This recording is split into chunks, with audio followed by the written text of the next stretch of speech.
It may be the toughest position to play in football. The cornerback spot matched up against those dynamic wide receivers out on an island. So they are key to preventing big plays and making big plays for the defense to turn football games around.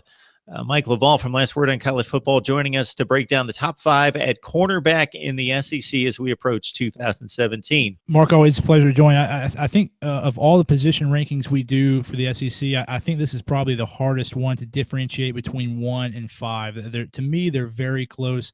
So I'll start with number 5. I've got Anthony Averett at Alabama. I think you'll mention the CBS statistics. I kind of like those for the cornerback. 43% pass completion rate, which I think is the best returning in the league. He also had 8 pass breakups. Stephen A. Smith is going to tell us that Mika Fitzpatrick is going to move to safety this year. The reason that Alabama can do that is because they have tremendous talent that they can put there at corner. Anthony Averett is one of those reasons why. At number 4, I have Malcolm Parrish at Georgia. I think that Georgia defense is going to be really good this year. That Georgia team's returning a lot of players. Malcolm Parrish is one of those guys. 49 tackles last year, 2 interceptions, 9 pass breakups. Very complete stat line for a cornerback there at Georgia. Number 3, I have Ryan Pulley, like Stephen talked about. Love this guy. 28 total pass defenses last year. That's a very high number. 28 total between pass breakups and pass defended.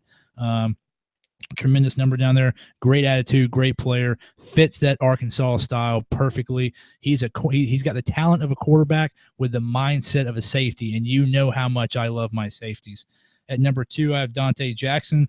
2 interceptions, 8 pass breakups, 44% completion rate against last year. I think you guys are a little bit higher on Dante Jackson than I am. He had a couple of critical mistakes in that Florida game, and that's probably the reason, I think for him to take that step to number 1, he's got to mature a little bit and get better in the mental aspect of playing cornerback. At number 1, I have Carlton Davis out of Auburn, 20 total pass defenses. He's going to be a critical point on that Auburn defense, which ought to be pretty good this year, much like Georgia. And just that you talk about an all-around skill set kind of player, he's there, probably underrated across the league, but I think he's going to be have a great season. I think he might be the most important part of that Auburn defense, and I think he's probably the best returning cornerback in the league.